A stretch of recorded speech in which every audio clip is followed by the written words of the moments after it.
Good afternoon, distinguished guests. I'm Ling Da-he, and I will be your MC today. Thank you all for joining us today here at the 2022 Masters Forum in Sinology. Due to the COVID-19 pandemic, the Tang Prize Foundation has organized a series of online forums. These forums provide the public with the rare chance to converse with the laureates. Today, we are immensely honored to have the world's leading experts in the field of sinology with us. Professor Jessica Rawson, the 2022 Tang Prize laureate in sinology, will join us remotely later from the UK. We would like to first invite the Dean of College of Liberal Arts, Professor Huang Muxuan, to give us the opening remarks. Let's welcome Professor Huang.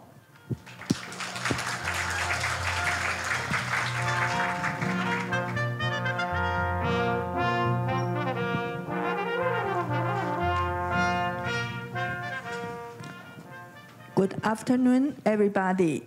Professor Dan Jessica Rawson, Professor Chen Zhenchuan from Tang Prize Foundation, and Professor Wang Dewei from Harvard University, and Professor Li Yongdi from Chicago University, and Professor Chen Fangmei and Professor Shi Jingfei from our Graduate Institute of Art History, National Taiwan University.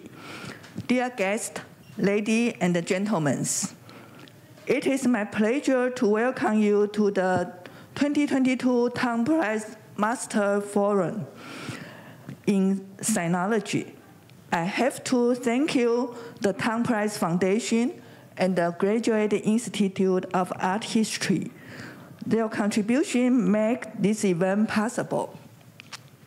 I'm also grateful to the Institute of Applied Mechanism for this beautiful conference hall. As we know, the Tang Prize in Sinology has great history. It recognizes the study of sinology, the broadest sense, and the honor innovation in the long-standing research field since 2014. We have had great researchers like Professor Yu Yingshi, William Theodore de Bary, Shiba Yoshinobu, Stephen Owen, and Wang Gengwu be the awards laureates. And I believe our understanding in this field has deepened and become more comprehensive after Professor Rawson received the prize this year. Most of you already familiar with Professor Rawson and her achievement in the field of Chinese art and archaeology. And it is no need for me to introduce you to all of her various contributions. Professor Rawson shows that besides the written word, there is the language of objects. By reading the art and the artifact of the world, we can interpret and understand distant and ancient societies, which their beliefs and interactions. Professor Rawson teaches us a new way to see the world. As far as I know, this is not the first time we have been honored to be Professor Rawson's audience at the National Taiwan University. In 2009, the Graduate Institute of Art History invited Professor Rawson for a lecture. From Rome to China, the role of ornament in trade, exchange, and colonization. Today, I feel grateful to be part of this reunion of academic friendship. I'm looking forward to enjoy and learning from today's conference. And thank you very much.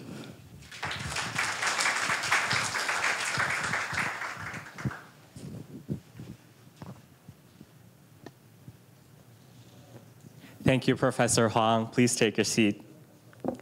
Next, we would like to invite all guests and participants to take a group photo.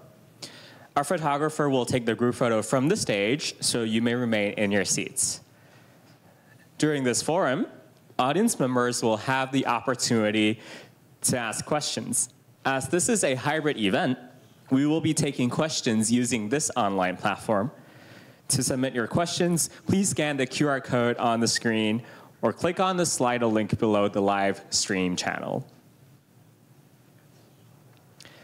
Next, let's welcome the moderator of the forum, Professor David Dewey Wang, Edward C. Henderson Professor of Chinese Literature at Harvard University, to introduce the 2022 Tang Prize Laureate in Sinology, Professor Jessica Rawson.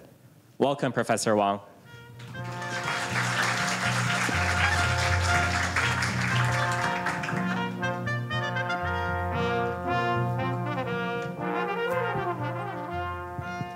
Thank you. Professor Dame Jessica Rawson, distinguished guests, ladies and gentlemen, good afternoon.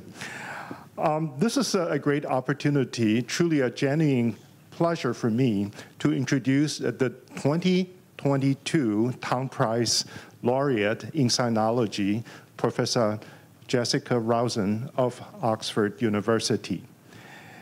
Professor Rawson has dedicated herself to learning, teaching, and studying the world of ancient objects in China and other Eurasian and European civilizations. Over the years, she has trained many generations of students to learn the beauty of the muted world of objects, to give these objects voices of their own, and to let all of us see when things we are looking at. So this is truly a tremendously challenging and exciting field, and we appreciate the dedication Professor Rawson has made not only to Chinese civilization and also to other civilizations related to China. I think some of you here are quite familiar with the merits, the numerous merits of Professor Rawson, which probably don't need much introduction. But here, I just enumerate a few factors to show how she has contributed herself to the world of Chinese sinology, particularly in the field of art and archaeology. Professor Rawson currently is a professor of art and archaeology at University of Oxford. She also has served as the first female warden of Morton College at Oxford, and she was also elected to be the first pro-vice-chancellor at Oxford.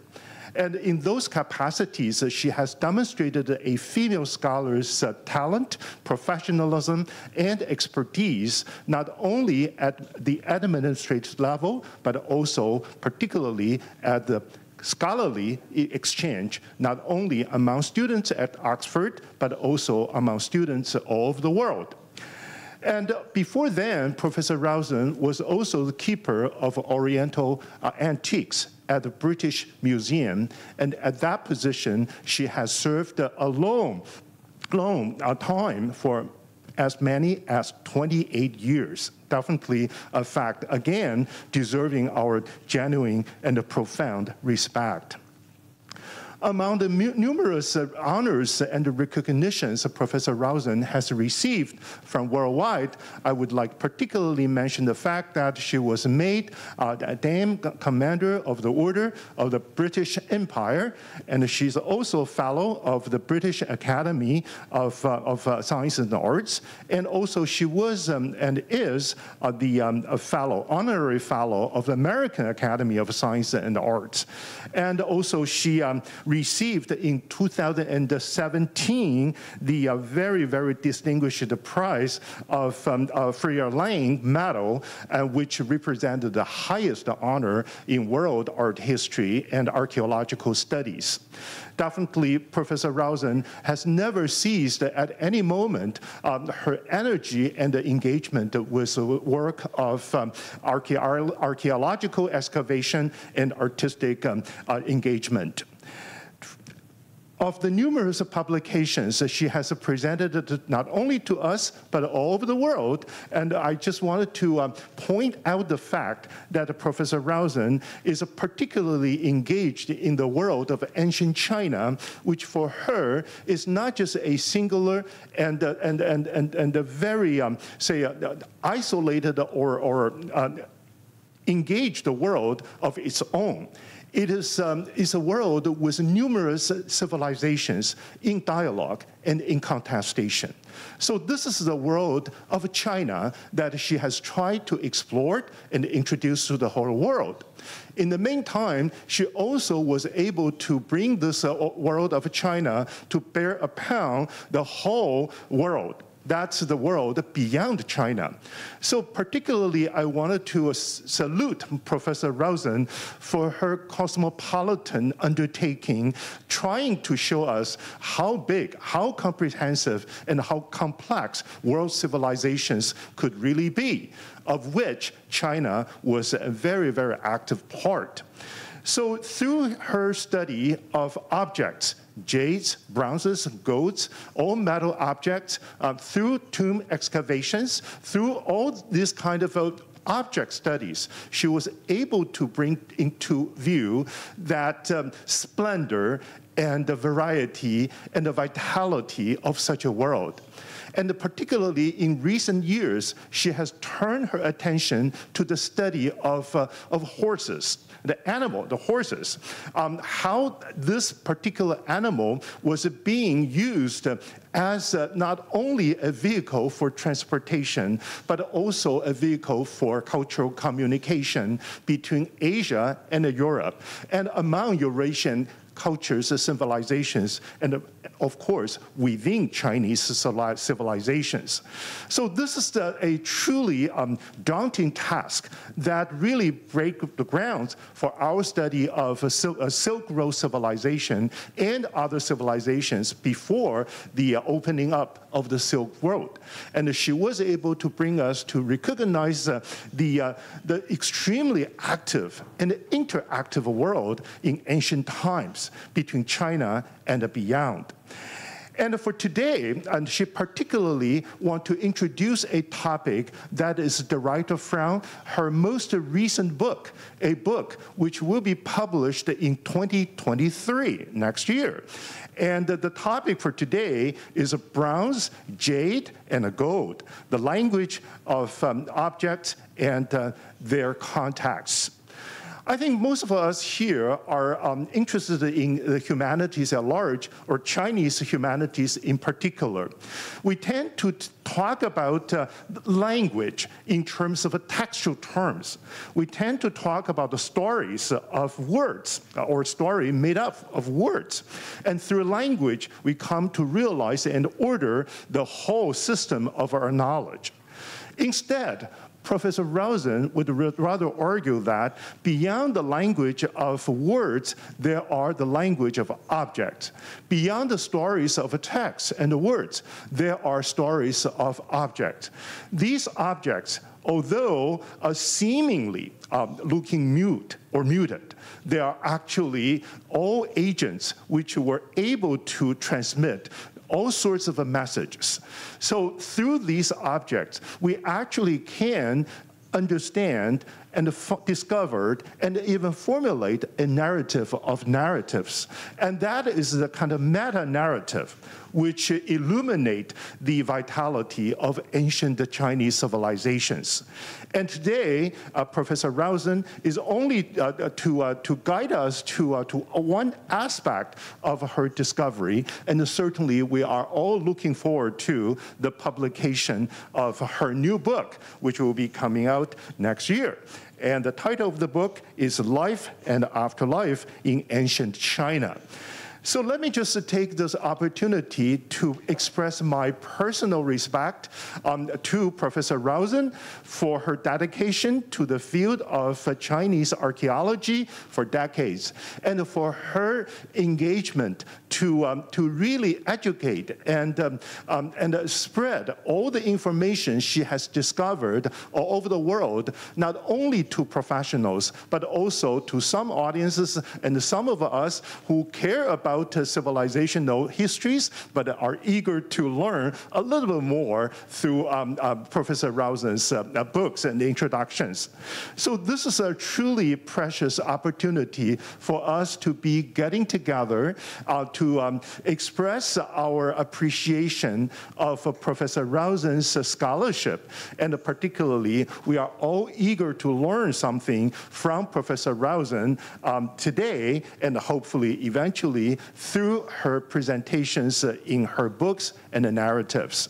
So I wanted to again thank the Tang Prize for giving me this opportunity to chair the selection committee of the prize committee in sinology, and truly to me, this is the greatest moment for me to introduce the laureate of this year, Professor Jessica Rausen. Now, without further ado, may I have the honor to introduce Professor Rausen, starting her lecture today. Thank you very much. Thank you.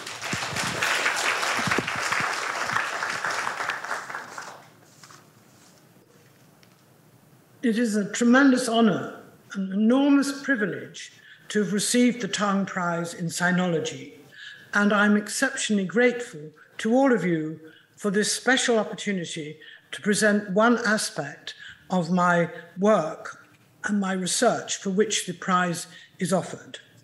I wish to thank first of all and profoundly the founder of the Tang Prize and everybody involved with the prize and its award to me.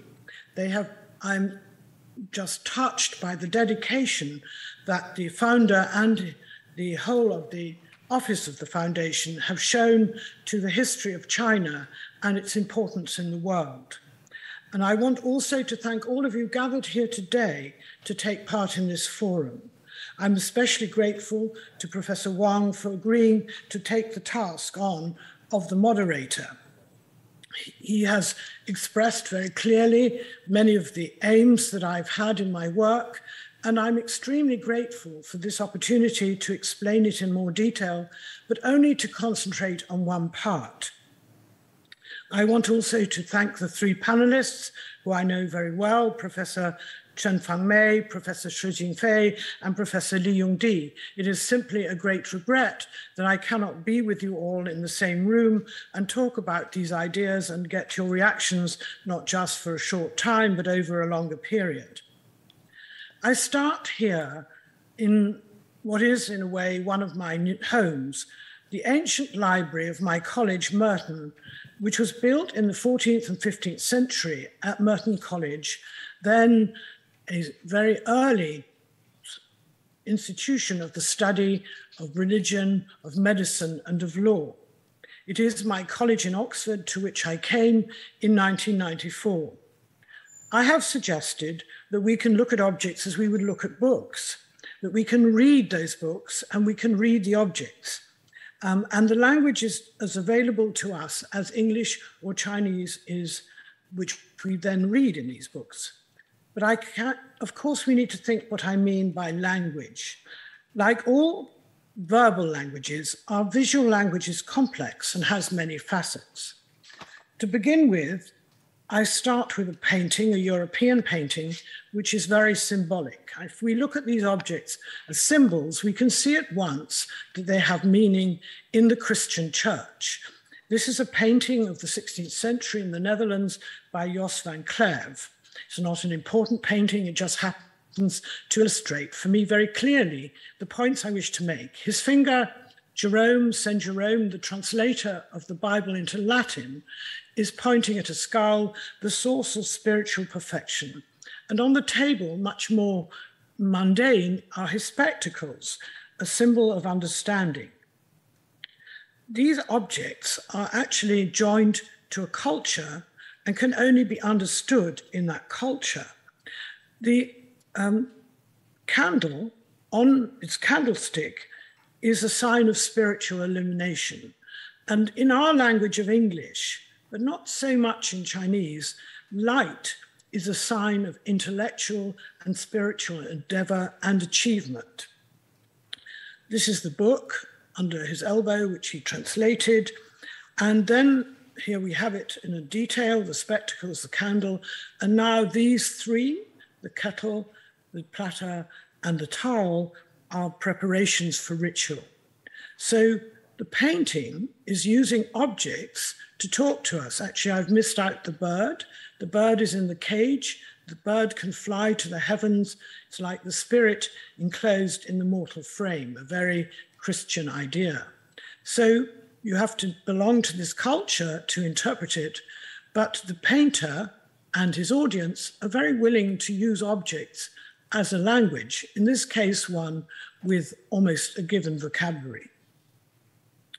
You too in China have a language attached to objects, but more to images, if you like. Here is the bat, and the bat is on a gourd, and the gourd is tied with a ribbon. So these three have very distinctive meanings. The bat is the same as Fu, of blessings. The long ribbon is Shodai, representing longevity. And the vase, shaped like a gourd, represents fertility, many sons, and it is also thought to absorb evil vapors. Now, when I've written about the ornament of China in the past, I've always been amazed and astounded by how it continues today, that you may find images of bats upside down, Fu Daola, so that the importance of images as symbols, objects, motifs, shapes, is very well established in both our cultures. But now I want to go a whole step further and to look at everyday life, because actually that's where we live. And so my third example, before we get to ancient China, is the kitchen. And here you have three kitchens that I have chosen, partly with the help of Linda Chu. So we have a Western kitchen. This is a 19th century Western kitchen modeled for display in a museum. And we have the standard objects, the saucepans in which we boil our food. We don't cook it nearly as efficiently as you do. We put vegetables in boiling water and all the goodness boils away. We have knives and spoons. We have lots of platters, plates on which to put things. And here we also have a stove. The stove is usually fired from below. This is a standard modern kitchen in China, in Taiwan, sent to me by you, Linda, very courteously. And here we have a wok, different frying pans, a very large chopper compared with the smaller knives that we have in the West, and a bamboo bowl, covered basin with chopsticks. So we never see chopsticks in a Western kitchen of the 19th century. This is a more recent, if you like, assemblage for a museum, a dim sum kitchen, it's said, and here you have bowls, so that the bowl is much more important in China than it is in the West, where we have platters. I hope, by the way, you can see my cursor. I have no idea if you can.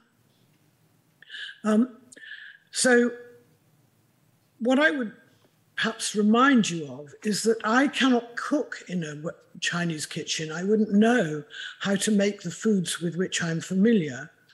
And certainly I couldn't cook here. So that a whole series of names of the objects, of the foods with which they're associated, but also the physical movement of my hand and my body and my arm are tied up in my kitchen as yours is tied up in your kitchen. I've just chosen the kitchens by chance because it is clear that when cooking, we use an assemblage of objects. We need cooking pans, we need jugs, we need storage items, and then we need serving platters or serving bowls. So that there is a whole complex, and probably what part of my interest in the language of objects has shown is that to understand a society, it is better to look at whole assemblages than single objects.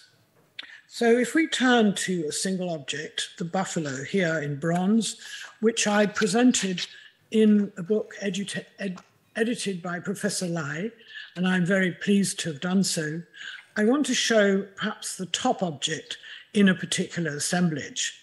But it's very hard to make any sense of it if you just see it by itself. It is quite dramatic. It's a large image or model of an animal, a buffalo, with a horrific tiger on its body. There are also tigers and birds on its jaws, and the tiger has sharp teeth. So what is its meaning? Well, we honestly don't know, and we need to recognize that we don't know. I think that is one of the important things that has led me to think about how we could start to decipher the ancient world by looking at groups of objects.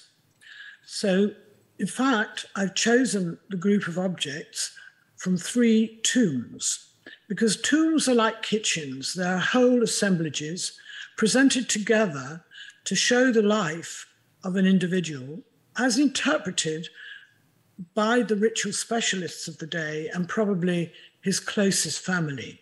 So it is a choice deliberately made to show that person, but it's chosen perhaps not by the individual, but by the ritual group around him or her or his own family. We're now going to move to this geography with which I have been obsessed for a long time.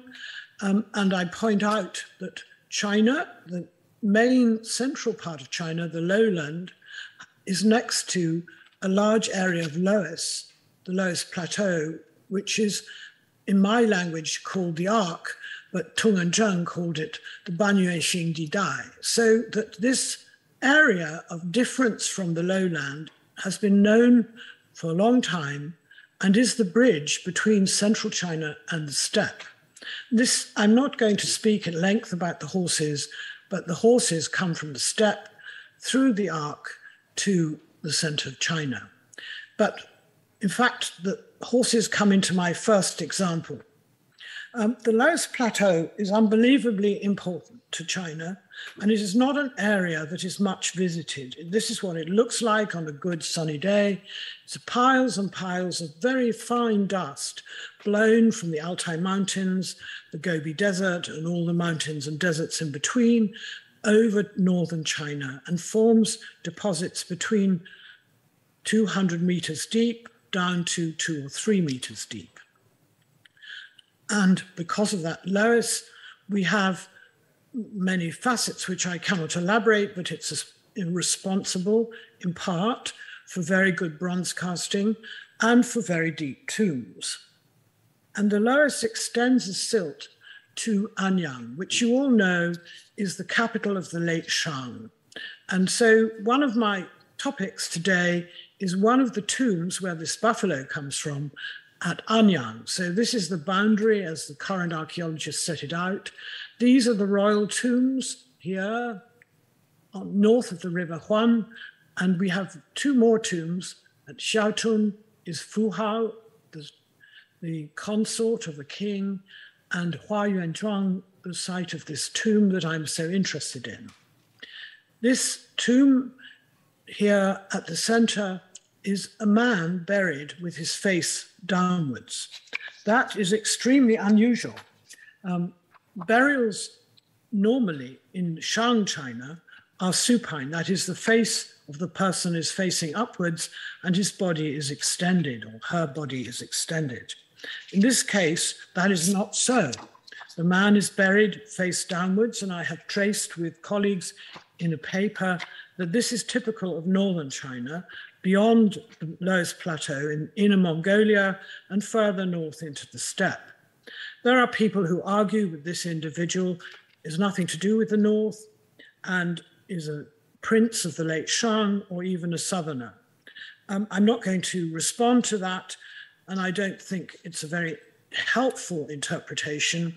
He may have had southern contacts, but his objects, his possessions show he's a fighter. He has many, as you see here, many weapons, and he has, very importantly, these sets of ritual vessels. His burial here, not far from Fu Hao, and with large sets of ritual vessels, and with many accompanying servants or supporters, these are not sacrifices, these are his supporters, is a sign that he's very highly regarded. So the choice of calling him a prince is not surprising. It's just that there are some oddities about this. First of all, you can see his vessels. And I'm not going to go into all the detail, but they're a bit surprising. He has a large ding and many others. He has 8, but he also has rather few Gui vessels. He has 1 yen, and then he has 2 very fine wine vessels. And these are square sectioned, showing that they're very high status and somewhat different from the ceramic versions. And he also has sets of gu and jiu, which are very important, but they're in this case a little odd in that they do not, there's a set of 4 and a set of 5, making up 9, which may be a significant number, but they don't belong together. They're 2 different sets.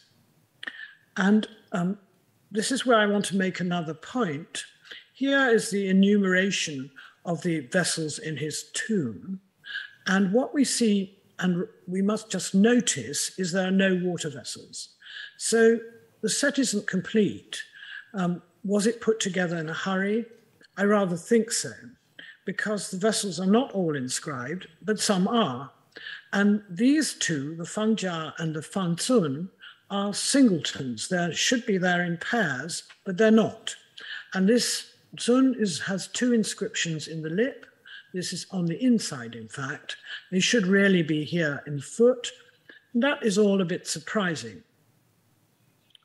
I also think it's useful at this moment to point out that within the objects group, and the objects are an important ritual canon group, and they are important as a statement, they are an object statement of the status of this man, you also have to take into account there are many different examples of the Taotie on these bronzes.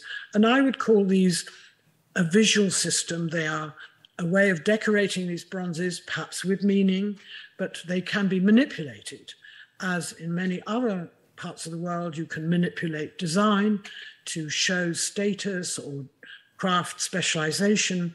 They are an aspect of the object language, but they're not the whole part of the object language. You need the whole shape, and then we need the whole group.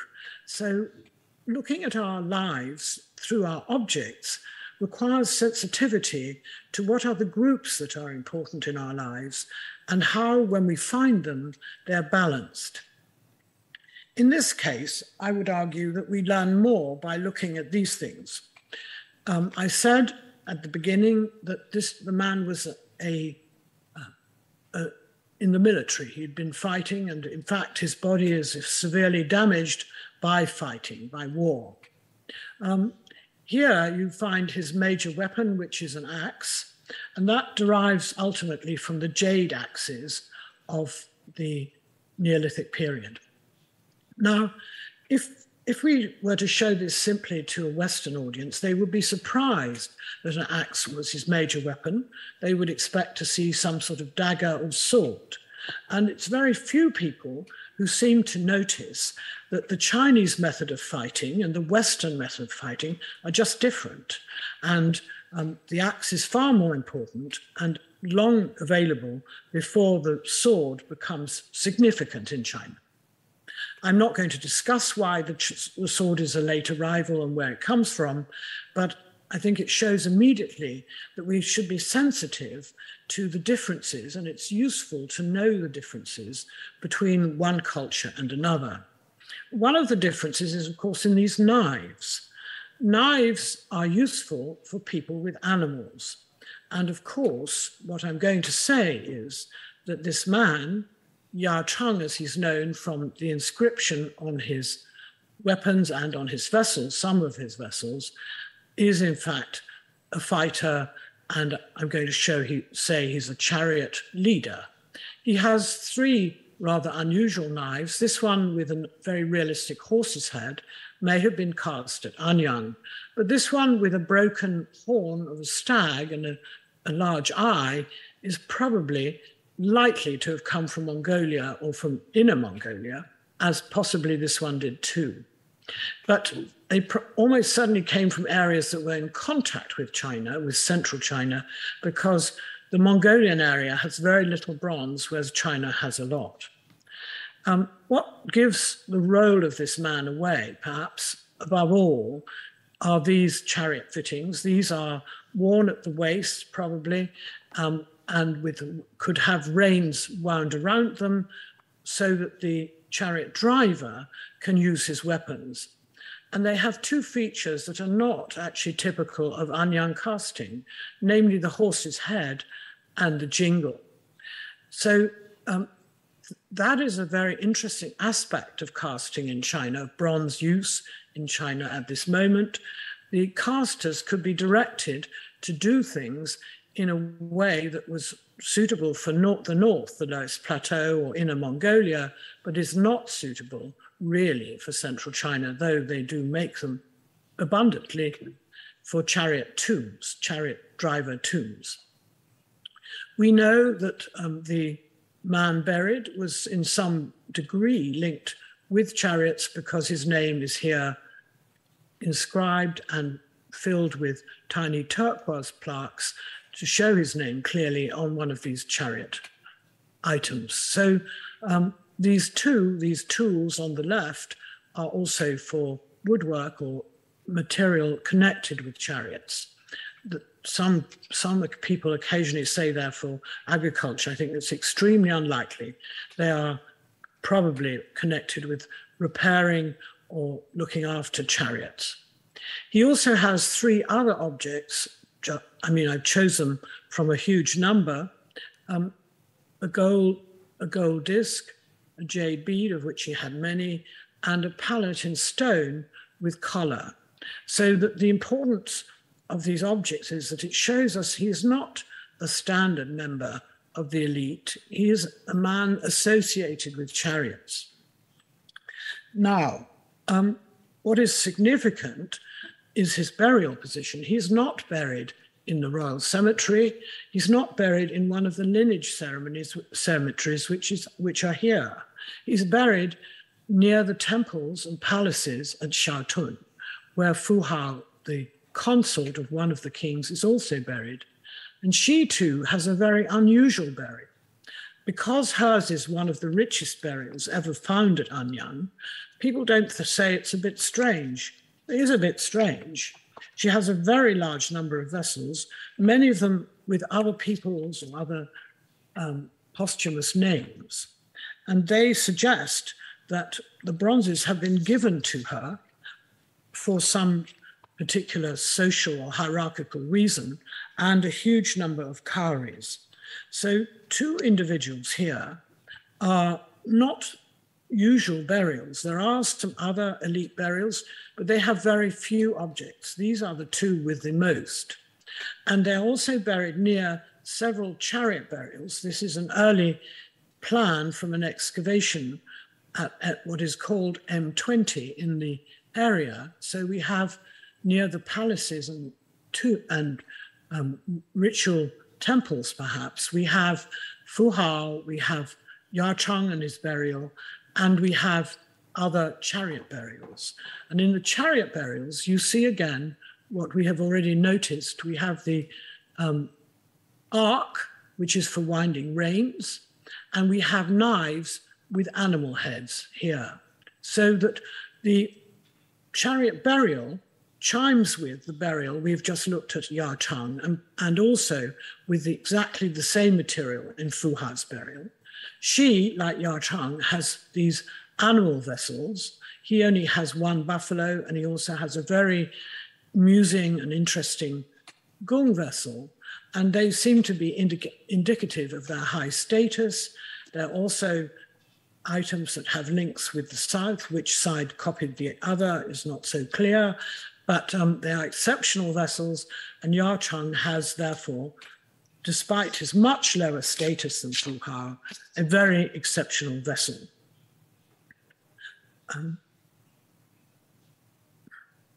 Now, having perhaps said something about the objects that present us with information and tell us what the people of the time thought, because after all, the language we're looking at is the language expressed by the people of the day, not my language or your language. It's not this curator's language or this archaeologist's language. It is evidence of the objects and their purpose and their meaning to the people of the time. We can now, though, take this idea where we've seen Ya Cheng with his contacts with the north. He's almost certainly someone who's come south or whose ancestors have come south down the Yellow River to Anyang. I'm now going to look at a quite different tomb much later. Instead of 1200 BC, we're now moving to around 750 BC. And here we have on the edge of the lowest plateau, the tomb of a lord of the Zhou dynasty and of the Ji family. So he's very central to the Zhou enterprise, but he's no longer in the Wei Valley. He's certainly left the Wei Valley, though his family may have come from part of it. We are now in meeting a very grand tomb. This is an enormous tomb for a lord as opposed to a member of the royal family or the imperial family. It's particularly deep. The depth that you can dig in the lowest area is quite extraordinary. And at 13.2 meters, this is a very, very deep tomb.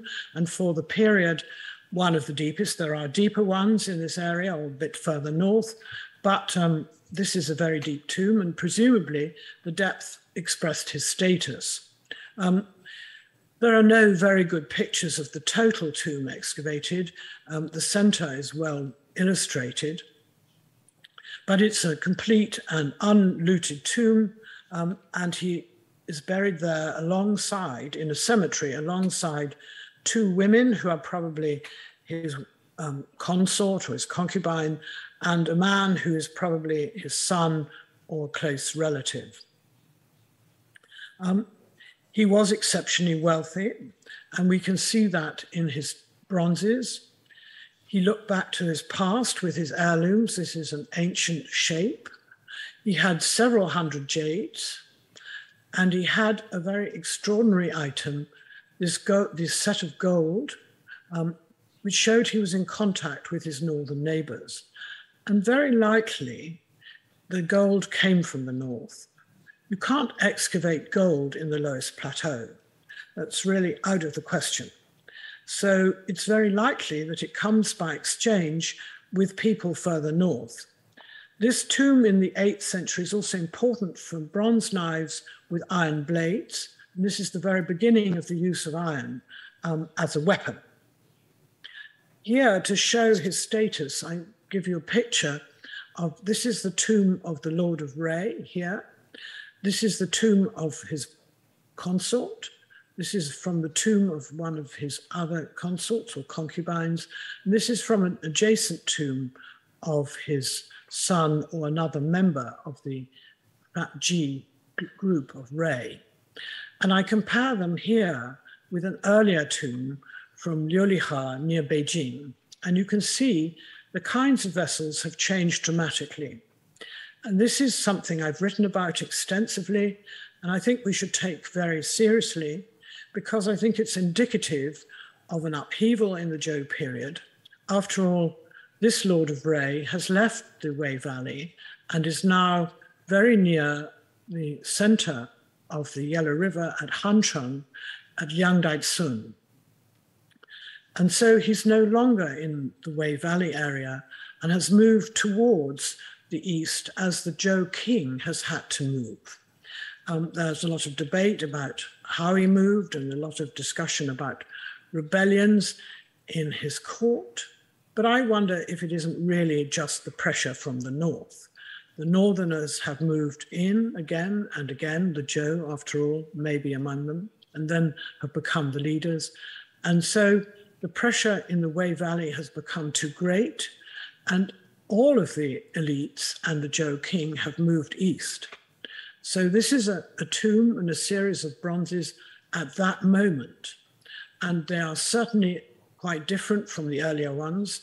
There has certainly been a deliberate change, and that the objects are telling us that this is a deliberate change, and that the whole clan or family has followed is important evidence of the role of these vessels in the family or the clan, but also an important evidence of the continuation of the ritual of offerings to the dead. So we have both continuity and dramatic change taking place at once, and we should accept that as an important feature of China of the time. One of the things we learn about from looking at the tombs and seeing what they tell us in a different kind of visual language is that we can see upheavals very clearly. It has even fazed specialists in Chinese history that these two pictures show a change, and that is not an accidental change. Someone made a deliberate decision to move from this kind of ding to this kind of ding, and to this series of similar ding, and the use of numbers of ding to show status. So that the decisions in China, nothing is like this is haphazard. This is a deliberate change from one form of ritual performance to a quite other one. It's also not possible to say it's by chance. The Lord of Ray, the man in this tomb, owned this bronze.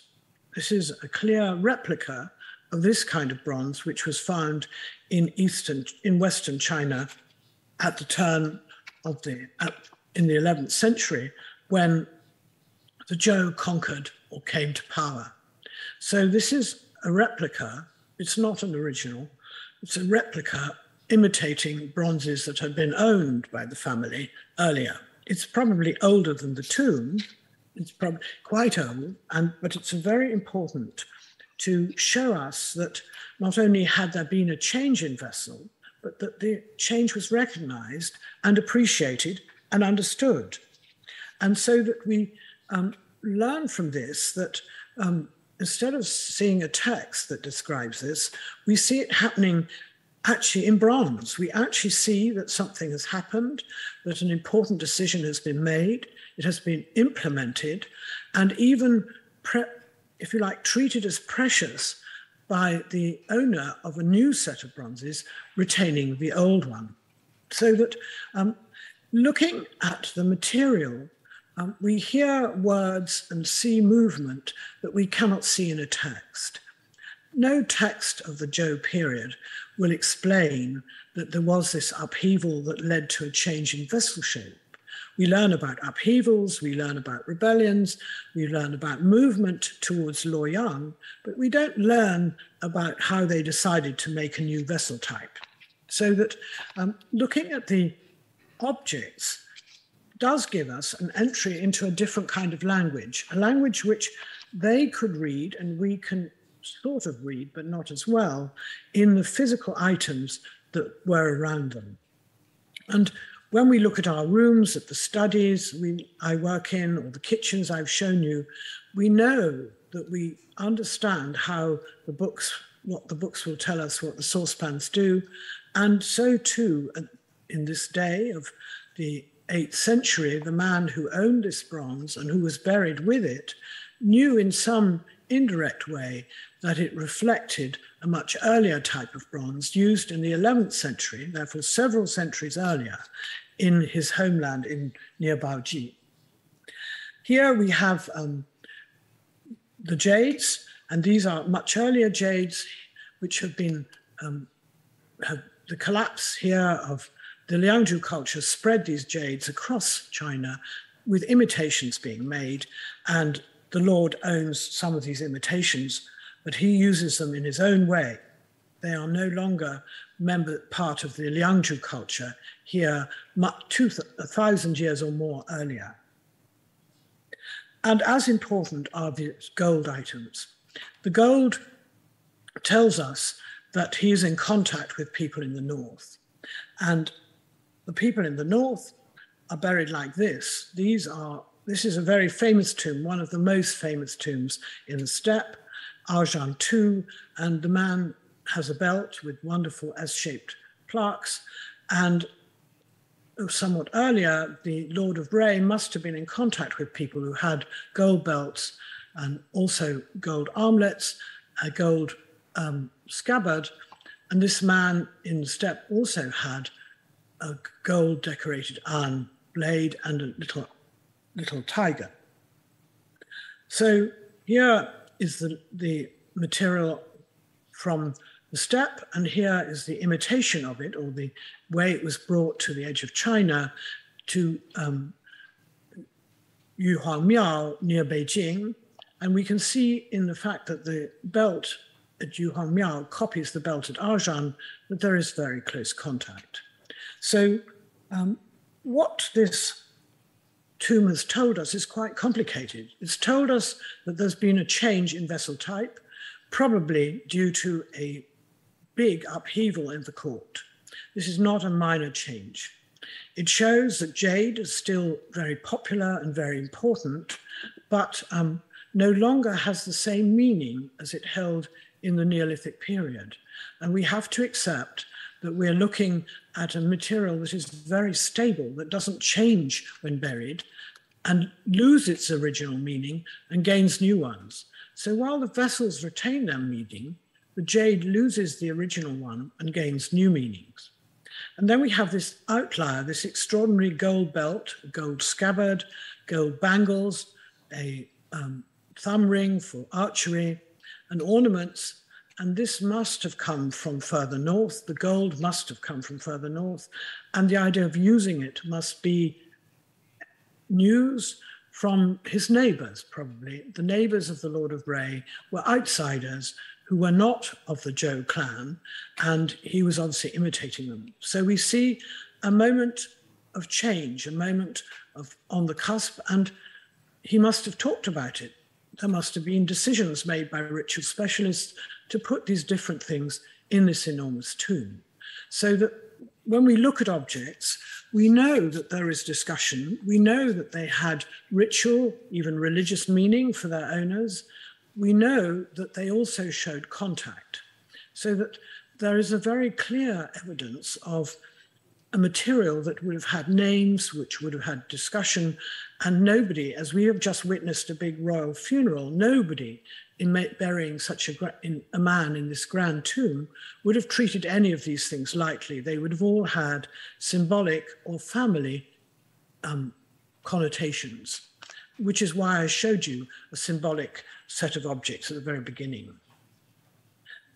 I'm now going to end here very quickly with something from much earlier work, The Lotus and the Dragon Book, to show you that you can look at a big change that takes place in China with the fall of the Han Dynasty, the arrival of Buddhism, and a visual overwhelming of the arrangements of vessels and of religious implements by a decorative scheme, a visual system that comes from the West. But it does not change the language of objects, really. It changes their decoration, it changes the visual system, but it doesn't change the beliefs.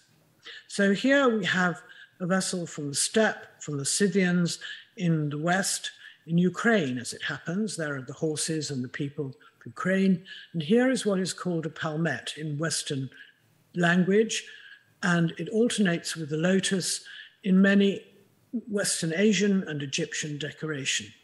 And there they make this into a scroll with flowers. This is a version of the same scroll. The undulations go backwards and forwards, and this comes from Inner Mongolia and this from China. And here we see the same undulations, the same use of alternating flowers on a basin of the Yuan dynasty. This is an important blue and white porcelain from the British Museum, which I've known all my working life. And these are, they could be lotuses, but they could also be peonies.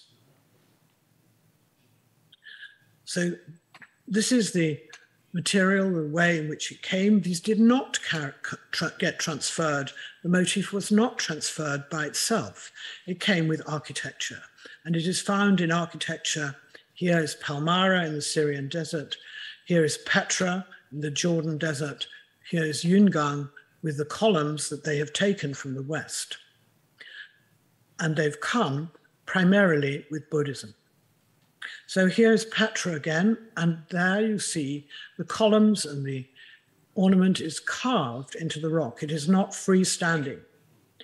And it can be transferred and was transferred with Buddhism to Pakistan and Afghanistan here with images in the Buddha enclosed in arches with imitation columns.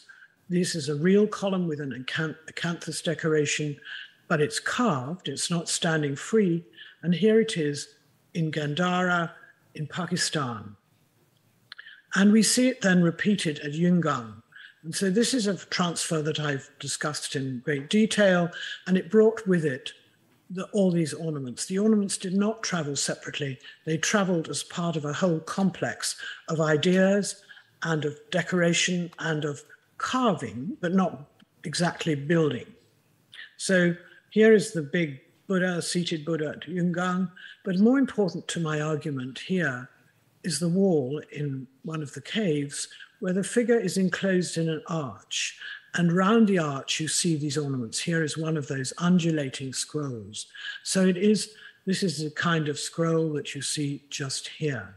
So these scrolls have exact parallels in Western Asia and then turn up here, carried on imagery, portable imagery probably, to Yungang and engraved, carved in these caves.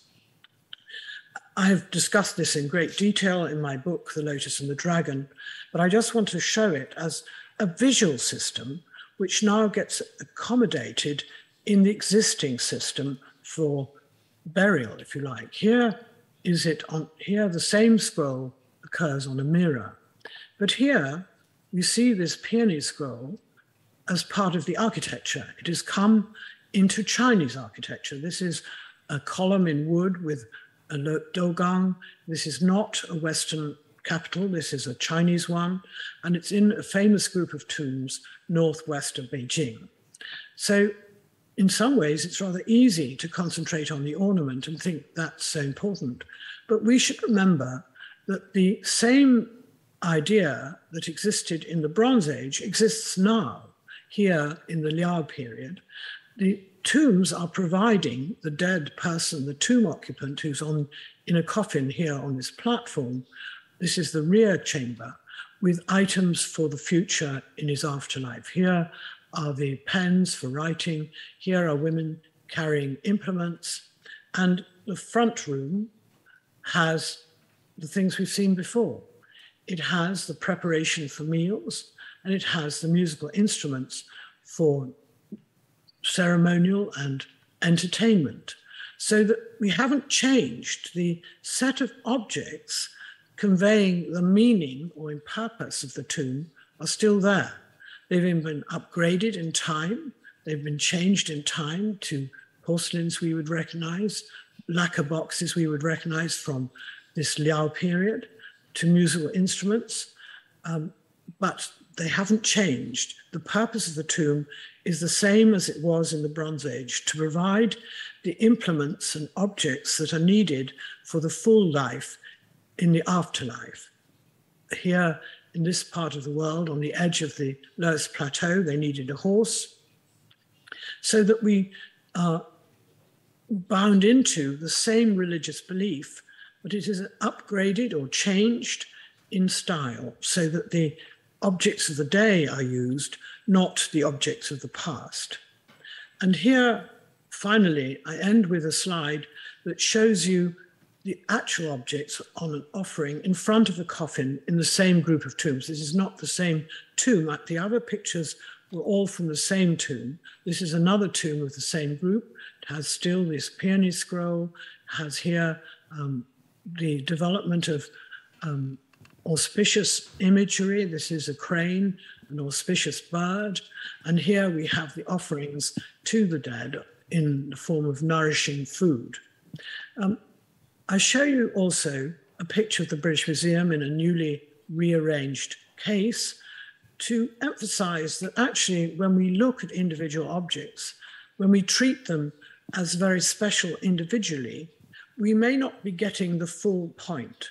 The West finds it hard to understand why China has such wonderful ceramics. What the people in the West do not know is, first of all, they're used in life, in sets, by very high-ranking people. And secondly, they're used in offerings to people for the future afterlife. So that the way we place them in museums is as, if you like, the books on a shelf.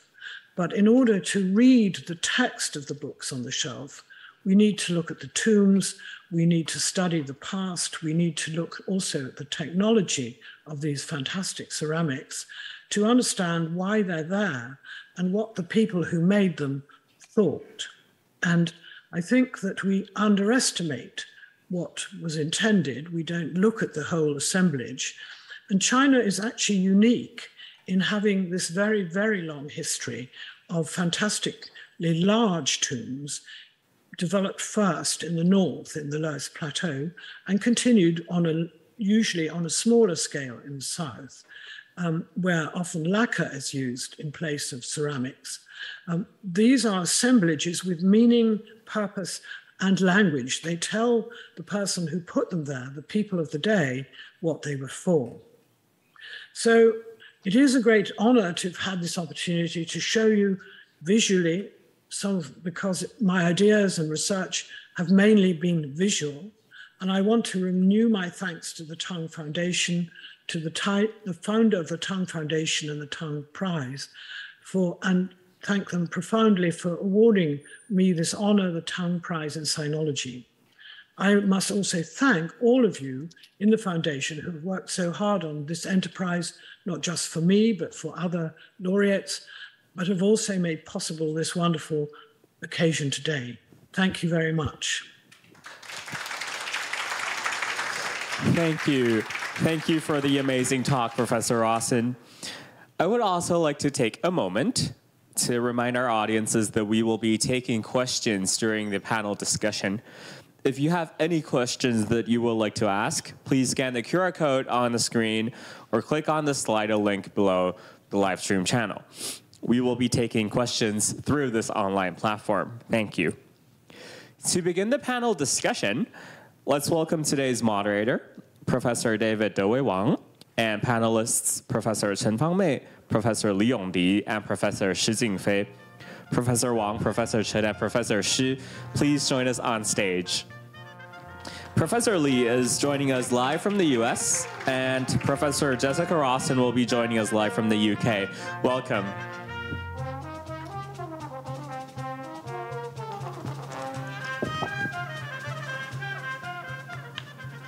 Okay, I think we will start the discussion part of today's forum. And again, Professor Rawson, on behalf of the audience here in Taipei, I would like to express our appreciation for your wonderful talk, which is truly inspiring and extremely informative for a layman member of the audience like myself. So definitely I've learned quite a bit from your presentation.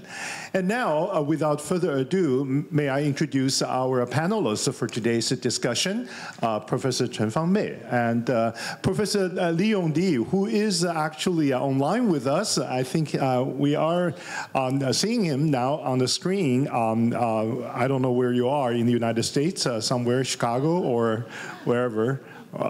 So thank you so much, and also Professor Lai. Yeah, and we would like to invite each of our panelists to give a short presentation, either making their observations or raising questions to engage with Professor Rawson. And after that, we will open the floor to the audience here, and hopefully we will solicit the very interesting questions for further discussion and dialogue between Taipei and Oxford. So, Professor Chen.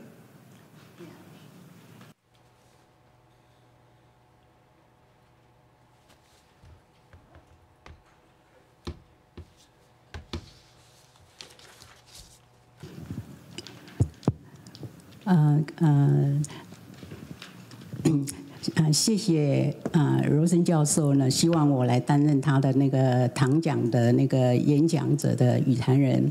受时间的限制呢，我只能从他那种时空跨度非常博大多元的研究中呢，选择东西交通还有青铜器这2方面呢，从他的材料、议题还有研究方法这3个角度呢来力托他的学术贡献，还有举出一点小问题来就请教他。我们从东西交通的议题来说呢，当然那个上古黄河、长江2流域的文明跟北方文明的关系呢，事实上是近100年来已经引起学者的就是学术界一直非常有兴趣。1954年李继之先生呢，他就提过，就是说中国2000年来的史学家呢上了秦始皇的一个大当，把中国古史呢看作长城以南的事情。那1962年呢，他也提出说是殷商青铜器文化呢来源中有一部分呢，我认为是跟2河流域，也就是中亚、西亚的有非常密切的关系。但是那时候他提出说是这一些问题的解决呢，需要更广阔的田野考古工作，还有更深度的那个比较研究。确实呢，随着考古的锄头呢，我们看到就是1971年Professor William Watson 他Culture Frontier 就提出这个 Frontier 的那个概念，然后随着这样子的一些那个到那个 Rosen 教授呢我们看到他他所为我们所画出来的那样子的一个交流的现象呢，已经是非常丰富，而且甚至于就是更具象化、更那个 lively 这样子哦。那特别是像他那个几篇非常精彩的在那个东西交通方面的那个文章里头，我们看那个他从在时间上呢从那个安阳就是差不多西元前12世纪，一直到那个西周这个时间上的那个跨度呢那个他几乎都有涉猎，也找到了很多的证据。然后呢在那个证据的那个充实方面呢也举证的越来越多。我们看他那个特别像那个2010那个红玛瑙珠那种那个动物塑像，还有异域风格的那些器物的那些例证里头呢，都是非常非常的特别是那个红玛瑙珠的那个说服力呢非常的深。那个刚刚他提到那个马车，还有马具。还有连带的那个人还有那个使用的兵器还有马车上面的那些器具呢，整个已经是从点到线到面这样子那个给我们的视野呢是相当的开阔。那所举的例证呢也相当的严密，跳脱了所谓的中心跟那个周边的那种思想框架，让那个欧亚大陆呢不同地区之间的互动关系呢更加立体。他的研究呢从那我现在呢只是想要举出一点问题想要那个请教那个 Rosen 教授。就是他从装饰品到兵器到车马器到墓葬形式，来说明那个就是这种欧亚草原所扮演的角色，还有就是欧亚之间的文化交流的现象。那在这样子的不同性质的这一些物当中呢，它的那个物的说明能力还有说明性质呢，事实上是有一些，是不是也是要在程度上、在能力上做一些区分，然后在那个包括异域风格怎么样来界定有些有些从那个就是资历发展，还有那个就是文化交流这样子的解释框架里头到底程度上是一个怎么样的那个？有些譬如说是在那个器物方面在那个有些在研究上假使只看到某一个部分的时候，可能会觉得是异域风格。可是当放到某一些框架，又发现事实上本身的智力发展的一些材料呢，似乎会让那个异域风格的那种认定呢，感觉到有一些摇动或者是怎么样。所以这里面的那个呢他是不是有碰到这样子的一个问题？那是不是要做一些更进一步的那个厘清？像红马老猪这是有矿源的问题，有什么那个就是很开门见山的。可是，在那个在铜容器方面呢，这个铜容器是一个中远发展的一个很核心的项目啦。那在在这样子的一个框架里头呢，去界定它是外来或者是跟本地有关系的这种纠葛呢，之间的纠葛呢，就有些是比较不容易那个看得非常清楚啦。在这一方面呢，就是也牵涉到一些历史解释方面的一些问题啦。这是我的第一个问题哦。然后另一方面刚刚那个若云教授也谈到那个就是很久远的一些传统，在后来被保留。他特别在那个复古的问题上呢，有很多篇的文章讨论到。那是复古方面呢，他甚至于把那个就是归纳出复古的几个形态出来。这个是把那种从现象去理论化呢，是一个很重要的一个贡献，很重要贡献。那在这边呢，我个人也觉得他用甚至于做那种复古，想到那个青铜器的传统对那个青铜器能够从上古一直到近现代都还保留那种很多一些形制还有纹饰方面都还存在。这样子一个现象呢，让他非常的那个，他也做了很多的解释很多解释。那在这一方面呢，我个人也有一些台湾的经验就是在台南孔庙呢，看到就是有乾隆纪年的那一种也是一套的那种祭器1774年的纪年的。那这样子的祭器呢，形制纹饰跟那个商周是非常的像，非常像。这个呢确实是哪些人、哪些事、哪些物，让这样子的形制纹饰活了3000年，然后让这样形制纹饰呢，甚至于也越过黑水沟来到台湾。这背后所牵涉到的人事物这就像那个 Rosen 讲的，事实上是要去经过解释、经过说明这样子的。那这样子的这些人事物确实从那边也看到了不只是苏州来的台湾知府蒋元书，看到乾隆皇帝，我们看到甚至于更早的朱熹，还有欧阳修、刘畅这些人。事实上，都在这里面都出了一些力，占了一些那个。那像这样子的一个这样子的一个，甚至于在那个日本的德川幕府，在韩国的李朝他们也是有这样子的一个，用这样子的那个的这样子的一些相近的祭器在祭祀在。那这样子的一个现象，复古现象里头，所谓的现在大家想要是不是在那个艺术史里头，应该有一个所谓的儒教美术这样子的一个概念出来就是它事实上它反映了在艺术史中的重要现象。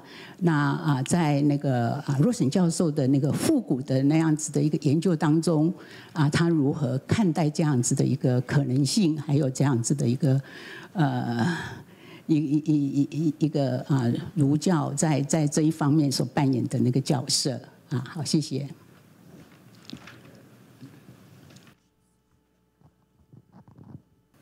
Okay, let me just say a few words to summarize Professor Chen's observation, just for Professor Rosen and for our guest, Professor Lee, in the United States. Basically, two questions. The first one has to do with Professor Chen's concern about how Professor Rosen could develop a much more nuanced investigation into the variation and, say, differentiations among the objects under study, from the ornamentations in the ancient times to bronze objects and eventually to other artifacts manufactured and presented in later times. Through this very macro approach, Professor Rosen has already made some really very inspiring and general observations about the continuation and sometimes of consistency of the art designs and the conceptual frameworks underneath those designs.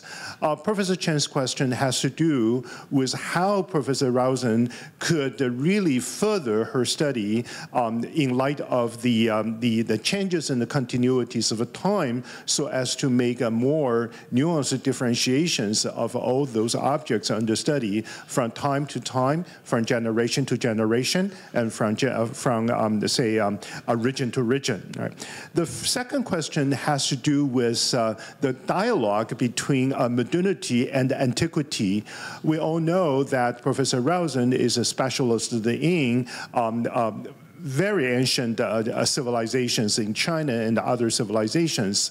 But according to Professor Chen's field work, even in recent years, she has come to notice some more recent presentation, either artistic presentations or architectural presentations, monumental presentations, which seem to bring some imprints of classical or classicist engagement, either conceptually or artistically. So she's very curious about how we could bring our discoveries of ancient civilizations to bear upon with more recent restorations and reinventions of those classicist motifs in our modern times. And in summation, probably she was curious, Professor Chen is curious about the possibility or the feasibility of the so-called Confucian art or artistic systems in transculturations, not only in Taiwan, but also in China and also in Japan and Korea, where there's such a kind of circulation of classicist motifs in modern times, either in terms of restoration or reinvention. Thank you. Maybe we should invite Professor Rosen to answer these questions now, or should we just let's finish our first round of presentation so that Professor Rosen could answer our questions in more general terms. Would that be all right, Professor Rosen? Well, it depends how long. I mean, okay. I might forget. I think we still have about 40 minutes or so. So probably I would personally suggest that we go ahead with Professor Lee's comments so that Professor Rosen will have a little more time to think over Professor Chen's and other professors' comments and give us a sort of general answers in the interest of our time. Would that be all right? Okay. All right. Okay, so we will have Professor Lee from the United States. Please go ahead. If you can hear me, my comments will be short. It's a great honor to be able to participate in today's event, the celebration of Professor Rosen's lifetime academic achievement and the recognition of her contribution to the study of ancient China. I've known Professor Rosen for many years, since I was a grad student. I was telling my son, now 15, the other day, that he met Professor Rosen when he was 5 or 4. Fresh as a daisy.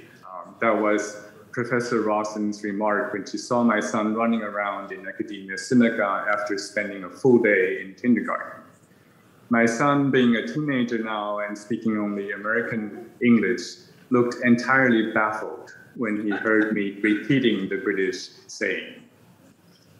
Throughout the years, I've always been amazed by the scope of Professor Rawson's research and the innovative and original approaches he has been able to bring forth. Today's lecture fully demonstrates the kind of research Professor Rawson has been doing for years. The incredible temporal depth, the vast geographic regions covered, the multiplicity and variety of the topics discussed, and the cross-cultural and comparative perspectives applied. To achieve any of these three approaches requires tremendous efforts, and Professor Rawson has mastered all three. And this is all done alongside her busy schedule for administrative tasks and for teaching and mentoring the many students she has. To me, after listening to Professor Rawson's presentation today, the one big question or a series of questions I have is not about the facts or interpretations in the research. What I would like to ask Professor Rawson is, what is the secret of being able to come up with one original research idea after another? What would be your advice to students and budding scholars alike to develop such an eye or mindset for new research topics? And how does one prepare oneself to become ready for the kind of comparative approaches you have demonstrated in your study? These questions are easy and at the same time hard to answer. But perhaps you could reflect a little bit upon your own experiences and share with us how you have achieved this kind of scholarship you now have. Thank you. Okay, thank you very much, Professor Lee. And our third panelist, Professor Shi Jingfei from National Taiwan University. Professor Shi. Okay, thank you, Professor Wang, for the kind introduction and for moderating today's event. It is an immense pleasure and privilege to take part in today's forum to discuss one of Professor Rawson's newest concept with Professor Rawson, my advisor at Oxford, as well as lifelong mentor, as well as Professor Chen and another lifelong mentor and friends, and my colleague, Professor Lee. As Professor Rawson's student who does not work on early China, and I hope to add a different perspective to today's discussion. I will first share my experience working with Professor Rawson and look into the idea of an object language. And then I will provide comments or raise questions on the issue. So I need more time. And I prepare a PPT. So there are the other two students in the audience today, Wu Xiaoyun from the National Palace Museum and Maggie Wang from Chinese University, Hong Kong. And they may also help to join the discussion during the Q&A section. So when I went to work with Professor Rawson at Oxford University in late 90s, I had the chance to learn from her important studies on objects published in the 80s and 90s, which are now put together with the more advanced idea of a language of objects.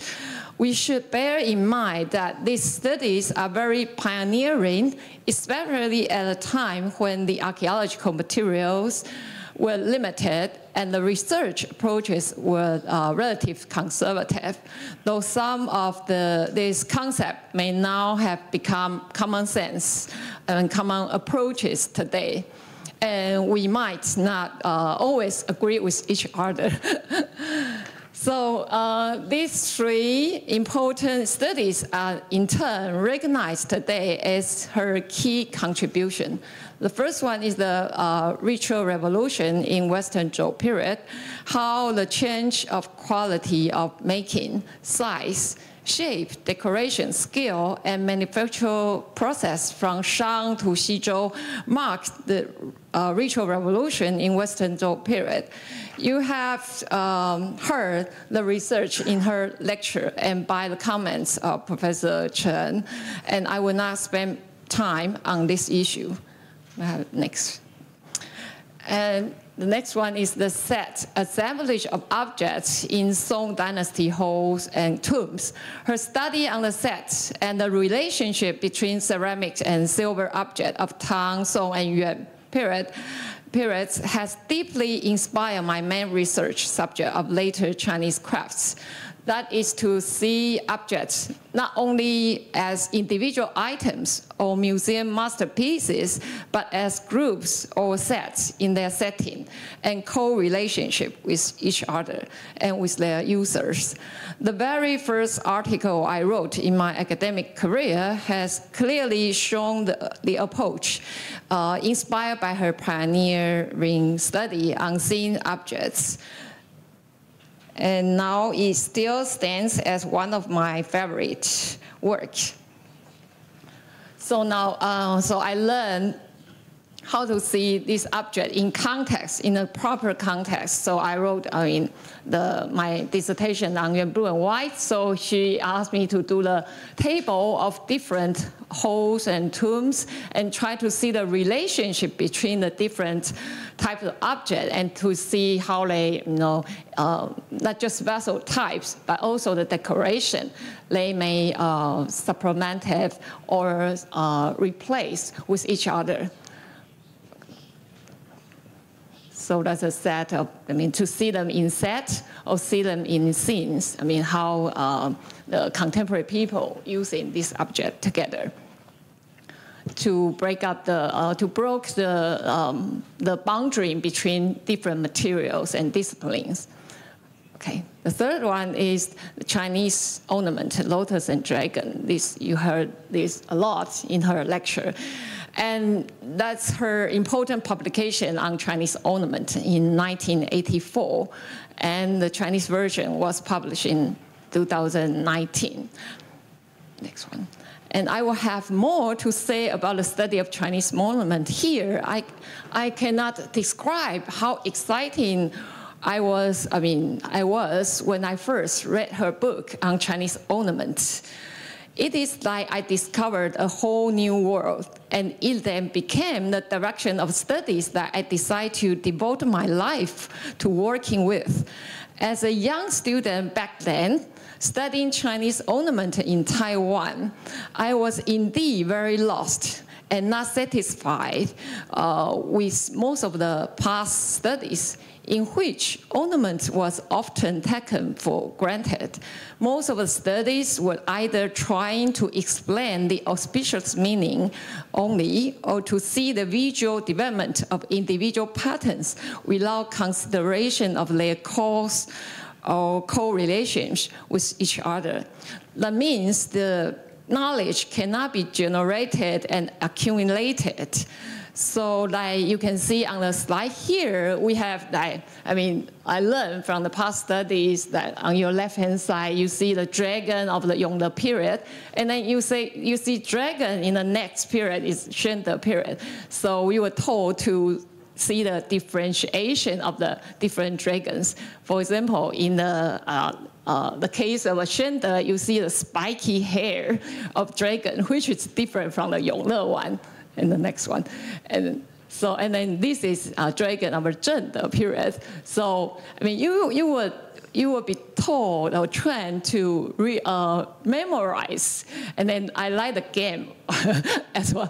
I like the game. When my teacher asked me to guess which one is which period, but this kind of knowledge of memory cannot be generated as knowledge or accumulated to do further research, I'm afraid. Next one. So therefore, when I first encountered lotus and dragon, it felt like, bingo, that's exactly the approach I'm looking for. And I'm glad I was able to help with the Chinese version published in 2019.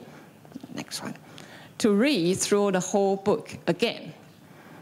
Next one. Instead of looking at individual patterns or auspicious association merely, Professor Rosen explored the entire journey of plants motifs from Egypt through West and South Asia to China, and then further to Korea and Japan, and so to pinpoint a system behind Chinese ornament. There is a language / system of ornaments. You could find their distribution and development over time and space. You will then reconsider the flower or the plant's decoration, the flower scrolls on yuan blue and white porcelain. Next one. Is actually a hybrid pattern with a long tradition developed over time and space. Next one. They have a foreign origin and were then absorbed into new tradition after Tang Dynasty. So that's Yungang, and then, yeah. This blue and white dish has housed in a palace museum. Palace collection, Istanbul, Turkey. You might say, no wonder the decoration taste was much welcome in the West Asia because of the early visual tradition. Next one. And if I am able to explain further her study on Chinese ornaments a little more, here is a brief introduction to see where she stands from Sepper to Regal and Gombrich. And if you were, and then Professor Rosen's The System of Chinese Ornament we have just seen. So if I could conclude the above discussion here, the Rosonian studies, named by Professor Robert Harris in the Columbia University, is 3 points I want to make here. Is one, first, a broader view. She examined objects in a closed material and closed region context.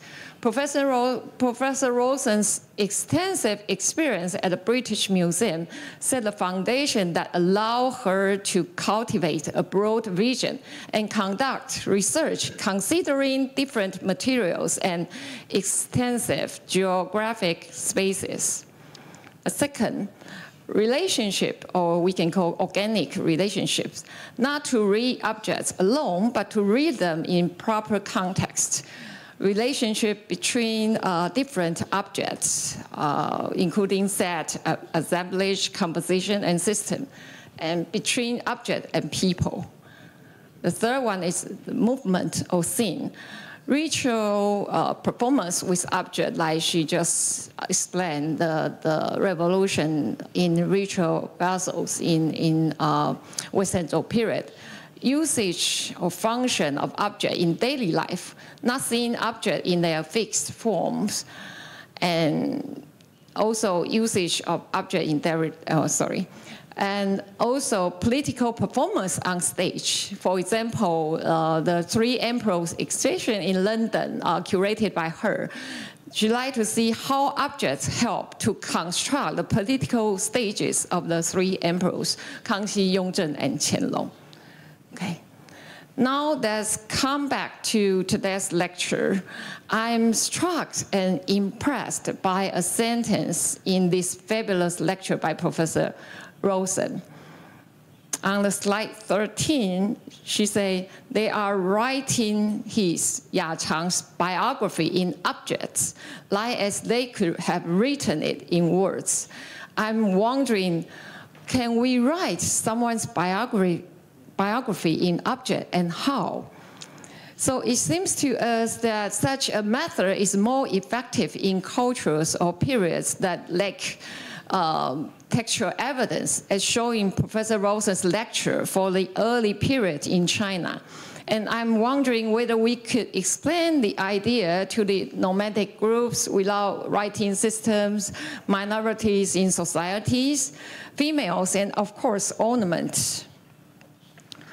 for which there are not enough written sources to explore their history. The language of object would be much more helpful to reconstructing their history. Okay, and my next question is, as Professor Rosen said in her lecture, quote, to read the objects, we need background knowledge, both of the received history and of craft technology, end quote. This implies associations, networks, cultural backgrounds, and we have to be able to read this message behind the scene or objects we saw.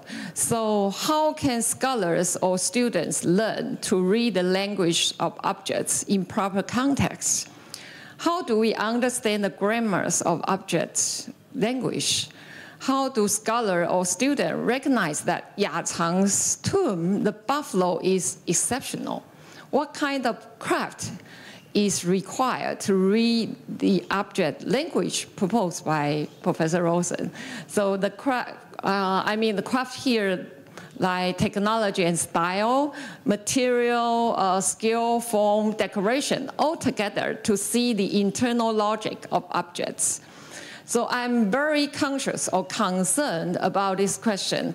If it takes several years to learn to write or speak certain languages, not to mention that these languages have mature and much more mature and well-developed grammar system over years. So how many years is required for you to learn to be able to read such languages? Okay, conclusion. I think I will stop here. For the Chinese readers who would like to know further details of her study, I will recommend beginning with the article that I wrote with Wu Xiaoyun for the celebration of her retirement as warden of Merton College in 2012. And the very last picture I would like to show you, also from this article, is Professor Rosen's picture with the just passed Queen Elizabeth. Professor Rosen, in her career as a curator, has met Her Majesty, the Queen, several times in the openings of important exhibitions of new galleries. That is one of them. When I was worried about what to wear yesterday, what to wear today, and look for something in my wardrobe, I saw this picture and immediately a bell rang. This is the one. Her inspiration to me is really everywhere. Thank you. Thank you very much, Professor Shi. Very touching photo, definitely a wonderful moment for us to share. And now, Professor Rosen, I hope the questions aren't too many for you.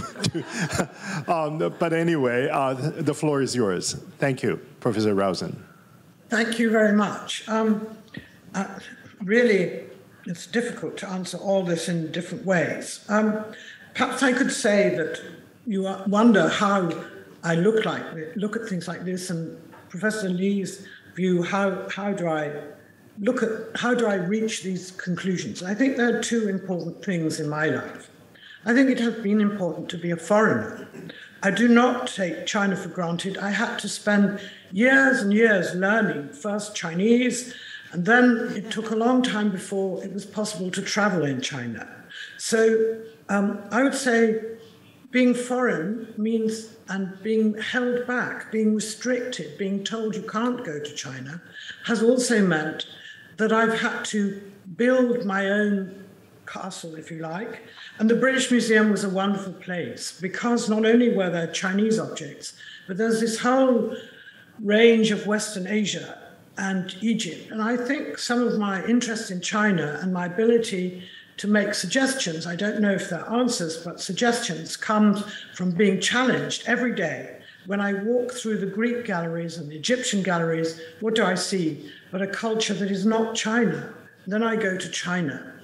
And I think more important than perhaps you who are on the other side know is that the division between us is geographical. We do not join up at the Western Asian level. You have to travel north through the steppe to get to China if you're in Europe, and the other way back. So the Chinese today have built the Belt and Road Initiative, and they're also building the sea route. Now, that shows you just how complex the contact is and how different our two cultures are. So I think I've been aided by the British Museum and the difference of our cultures. Some of the questions raised by Professor Chen, I'm not completely sure how to answer the first one, but I think you may find the book, when it is finally published in summer next year, a bit helpful. I have a chapter, each chapter is about a tomb, and this was chosen by the publisher, but is helpful in forcing a contemplation or contrast, emphasis on context. What does this person own and why? And one of the important things about the jade, and I think perhaps I certainly didn't get that across, is the jades start in the East, and it is very surprising. They do not start in the West. They do not start with the Kunlun Mountains. They start in the East, and so they are also destroyed in the East. The cultures that had the jades collapsed, and are very much more ancient than the big cultures of the Yellow River. So what reaches the Yellow River is a distribution, both by people moving deliberately from the East to the center, but also by chance distribution, people moving, people copying. So on that map I showed you, many of the Tsung were copies. So China has a remarkable jade culture, but it's remarkable because no one at any time understood it. So it's unlike the bronze culture, which is written about and discussed endlessly in society. They didn't understand their jade culture. It was a mystery. So they gave it new interpretations every generation. So I would separate the jades as very special from the bronze culture and from the later cultures interacting with the steppe. And it has acquired a religious, almost sacred position in the culture because it is disconnected from its heritage. And then each dynasty, each period adopted the jades, used them in their own ways, and so it became a layered culture, quite different from the bronzes. In the bronzes, they could go back to inscriptions, they could started to publish them again, maybe they got them right, maybe they got them wrong, but there was a much clearer line. In the case of jade, it's different. So in my book, I certainly separate the jades, the early jades, from the later bronzes, and then I show the jades reappearing in later tombs, in different ways. Whereas the bronzes, you can almost see that there was a decision made to change the bronze set. So I do think, as Professor Chen has raised, there is a retro style in bronzes because there could be. They could look at them and decide what they thought they meant and revive them actually more as incense burners or status symbols than as food vessels. The food vessels had changed.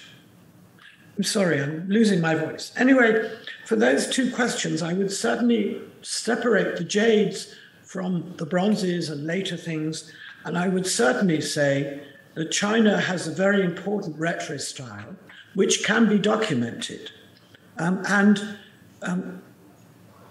But in both cases, I say the reason I perhaps have raised this issue of a language of objects is because I have worked on these tombs for 2 or 3 years, writing a chapter about each, and I have tried to see how the objects belong to a particular life.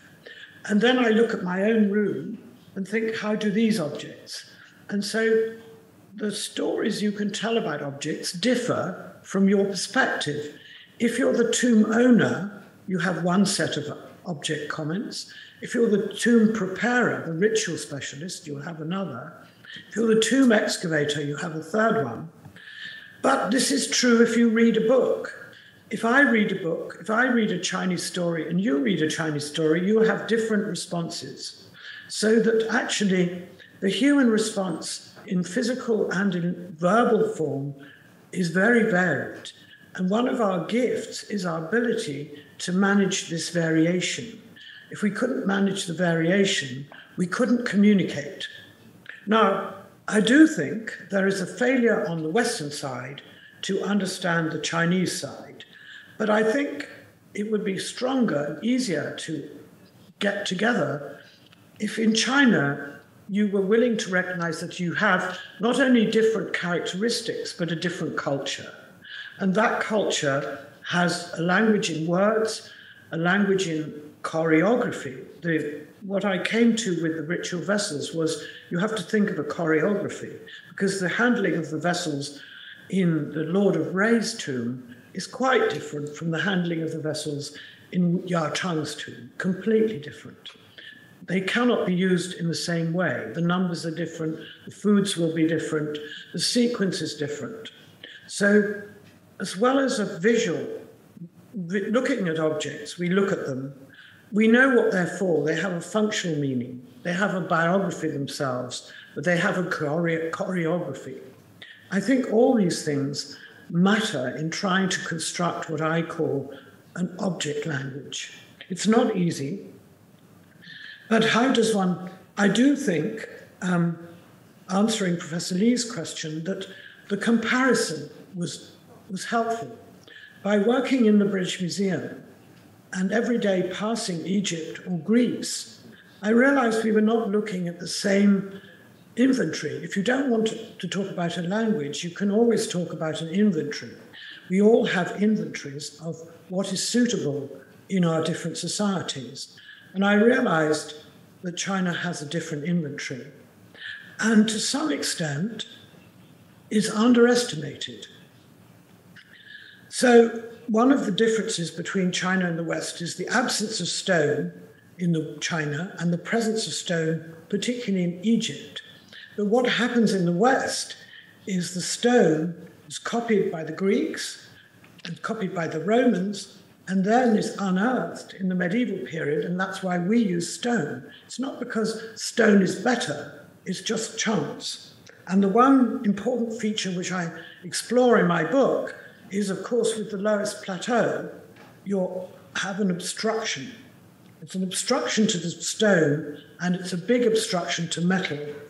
But because of the dispersal of jade, the jade is all there in the lowest plateau, in tombs, in burials of ritual kinds, and so on. So jade turns up, and metal doesn't.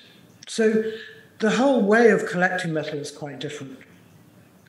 I do think that the writing about individual tombs, which was pressed on me by the publisher, not my choice, has been extremely helpful. And I do think looking at assemblages is essential. For Professor Shi, she has the whole of the court. She has the court of the Qianlong and Yongzheng and Kangxi emperors, and you can assemble, to some extent, what they owned at one point, what they did with those things in their rituals and in their daily life. And I think that is very informative. But so to answer Professor Lee and Professor Shi is to say, I looked at things from the British Museum outwards and realized I was looking at something that was different. And I think reading things in context helps. It doesn't mean that art objects are not wonderful, that you can have great individual objects. I think the buffalo is wonderful, though there are other more wonderful bronzes. But you want to see where the buffalo fits. He doesn't have 9 buffaloes, but he has 9 deer. So that tells you something. And I think it's that kind of comparison within a set, between sets, that helps get the language. It also helps, I think, to look at things cross-culturally. And to me, the interaction with the steppe has been very significant And if I was working now again in the later period, I would spend more time looking at Uzbekistan, Tajikistan, and Kazakhstan. I do think they're very important to China's middle period. The later period, then again, we are looking at the West and China in interaction. So I do think you can apply this language to all periods, but as it happens, the existence of the tombs and their very great richness makes that easier. So I think I'll stop there. I hope I've thought about some of the things. I don't think I completely got the points that were being made by Professor Chen. Thank you very much. Okay, thank you very much, Professor Rausen. I now would like to move on to the third part of today's program. That is, we are inviting our audience here to raise questions. They have indeed done so through Slido. So far, we have already collected a couple of questions, and I'll read these questions to Professor Rausen by order, and hopefully you can actually pick and choose to answer these questions, because some of the questions are actually kind of a sort of reiteration of those raised by our panelists. I also understand that we are running slightly short of time. I was just given an instruction from the foundation that we may extend our discussion time a little bit more to say 15 minutes after 6 o'clock here Taipei time. I hope that is all right with Professor Rausen, because we do want to seize this opportunity to have more dialogue with you. So the first question raised by one of the audience, Anonymous, the question is it possible to translate the visual language of Chinese objects into a Western context, namely in museums where we are only looking at snippets of history? I think this is more or less the question that we sort of anticipate. So, given your experience as a keeper of antiques, Oriental antiques in British museums, how would you like to guide your audience or your visitors through the visual language to understand Chinese civilization? Well, I think that is now a problem that I face. I don't think I could do it in the British Museum. If you go to Baoji and to the museum representing the Western Zhou, they do in fact reconstruct a tomb. I'm not sure. I think you have to do this reconstruction in your head. I think you have to say to yourself, when I'm listening, as I do all the time, when I'm listening to someone speaking Chinese, I'm listening and saying, now what does that mean? So I'm interrogating myself about a language that I only half know. So when you're the man introducing us today was speaking in Chinese, I was interpreting that to me. And I think actually that's what you have to do. I think when you read a book, you are sort of stringing words together, and then you're saying, how do you understand it? You can't, the fact of knowing English as a 10-year-old doesn't help you read Chaucer or Dickens or Shui Zhuang. You're going to have to learn how that language and the text fits into society, in fact. So I suspect what I think one needs to do is to say to people or write books. I think there's more to be written about this. When you go to a museum, it's like opening a book and having no time to read the poem properly. You look at a single object or a group of objects, but actually to get a sense of the feel of them, you're going to have to learn more, see more. In my early days, writing the Sackler catalogues and spending time in America, I learned a lot more about technology and how the bronzes were made, though I now think my ideas need to change. People have done more work, but the same is true of ceramics. But I think you have to get beyond the technology of the object, beyond its visual appearance. You need to learn about what I call this choreography, how they're moved around in life. And I don't think it's very different with language and books. If you want to understand a text like Chaucer, that's a difficult, I mean, I can only understand it if it's read aloud. I don't understand it by reading the page. I can understand the sound, and then I have to try and understand the society to which it belonged. Mm-hmm. So I don't think it's very different. When we cook in our kitchens, we don't need to have anything explained. When we look at the Shang dynasty, we do need a bit of explanation. Yeah, that's wonderful. Thank you very much. The second question from Brian Lee, the question goes like this.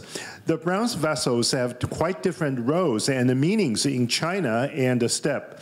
I would like to ask about the role of a bronze in the context of the steppe society, as opposed to the society of China, of course. Yeah. Well, there are two kinds of vessel in the steppe. Mostly, there are a few kinds of vessel made for cooking. So those are daily life vessels. They're not, I think, ritual vessels mostly, though they may have a ceremonial purpose. There are also a few Chinese vessels in Inner Mongolia or around Beijing, and I think those vessels have been looted or acquired by steppe-type people from more central areas. And actually, I think those are status symbols on one hand, and a rather perhaps naughtily a source of metal, because they can be melted down and made into weapons. And we have plenty of evidence that the steppe people on the borders of China melted down these vessels and made them into weapons, because they used a Chinese alloy, which actually isn't very good for weapons, and we can see it by analyzing.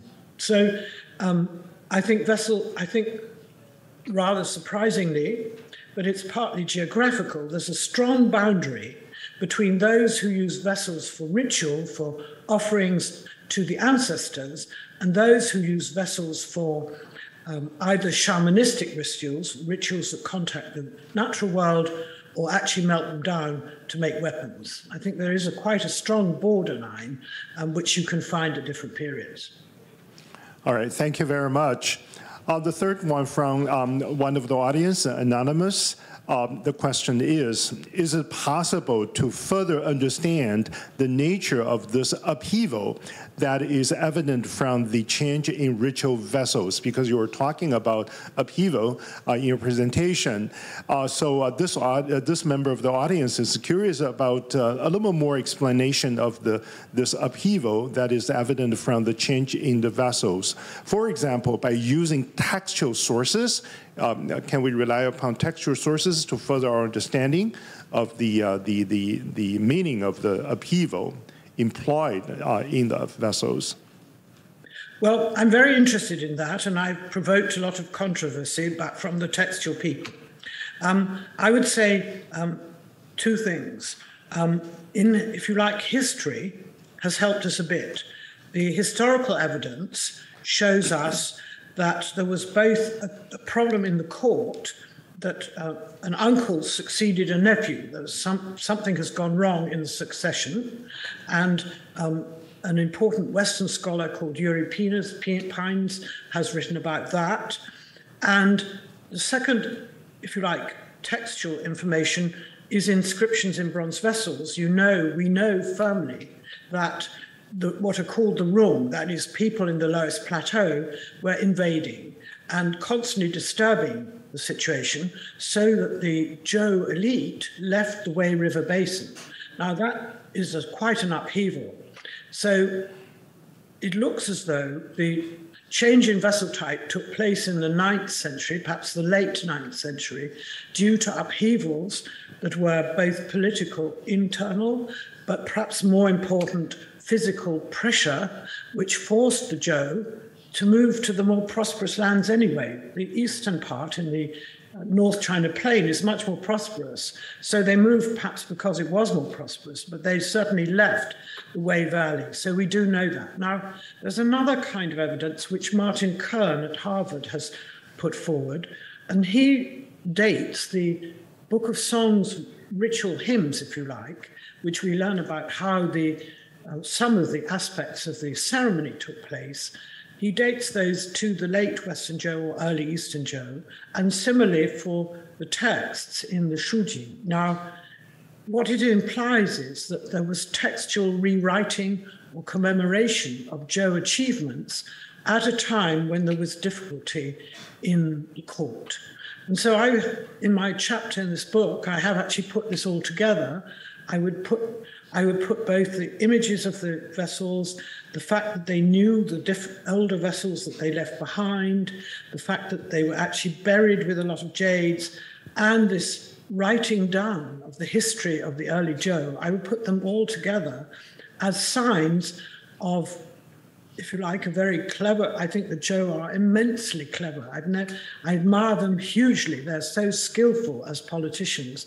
I think they were reorganizing everything to give themselves status and security at a time which is difficult.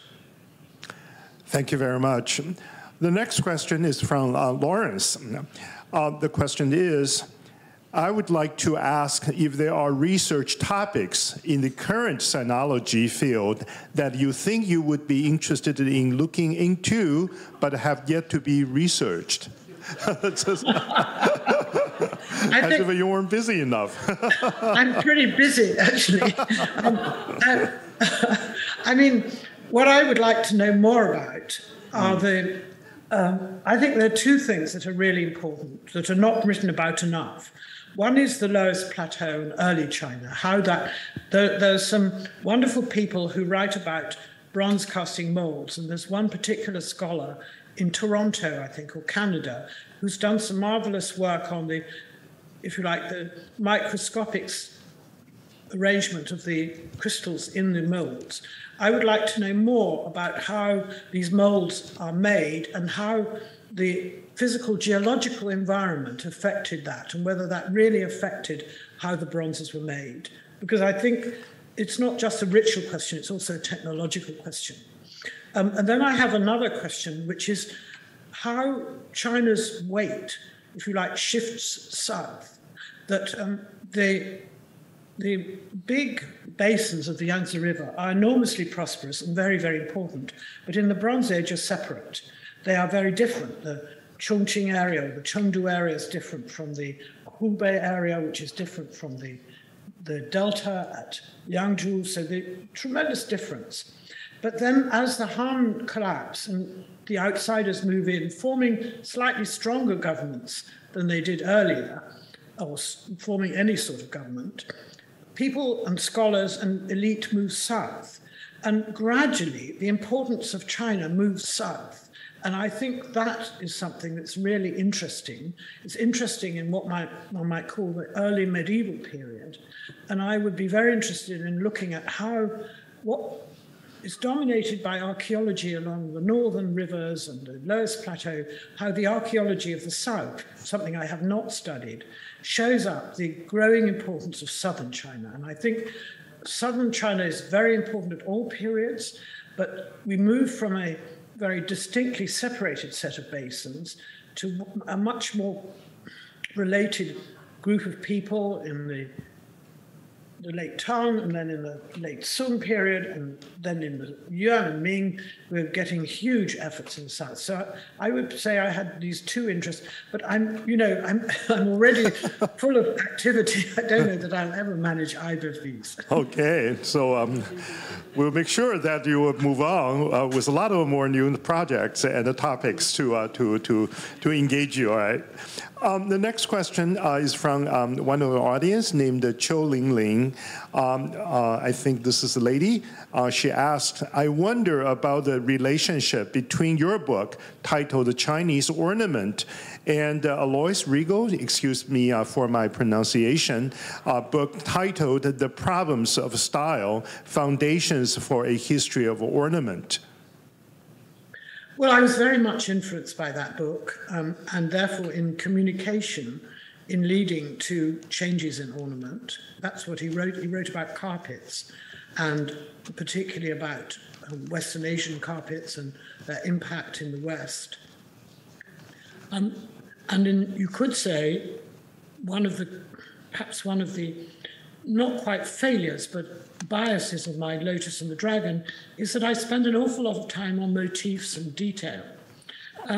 Nowadays, if I wrote it again, I would make it much more about the political movement and the importance of Buddhism, how Buddhism develops, again, this north-south difference, how does it play out, the difference between the Buddhist domination, particularly in the north, and then the force of the economy in the south.